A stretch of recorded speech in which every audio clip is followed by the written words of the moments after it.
కాబట్టి ప్రభునందు ప్రియమైనటువంటి వారు పావురం ఏం చేస్తుందంట, నా పావురమా ఎగురు, నా బండ సందులు ఎగురు నా పావురమా, బీటలను ఆశ్రయించు. బండల్లో పెద్ద పెద్ద పగుళ్ళు విడిపోయి ఉన్న యొక్క ఆ బండ సందుల్లోనికి ఎవరు వెళతారు?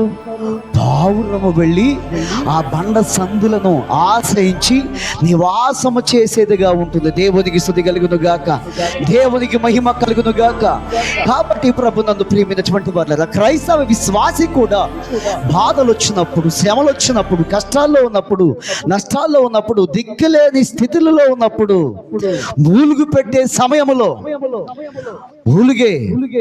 మనం మూలుగుతూ ఉంటాం. కొన్ని ఇబ్బందులను బట్టి, కొన్ని పరిస్థితులను బట్టి, కొన్ని శ్రమలను బట్టి, కొంత కష్టకాలమును బట్టి మనం ఏ స్వభావం కలిగి ఉంటామంటే మూలుగుతూ ఉంటాం. అయితే మనం ఎక్కడికి వెళ్ళాలంట? యేసుక్రీస్తు వారి యొక్క సిలువను ఆశ్రయించే వారముగా ఉండాలంట. దేవునికి మహిమ కలుగును గాక, దేవునికి స్తుతి కలుగును గాక.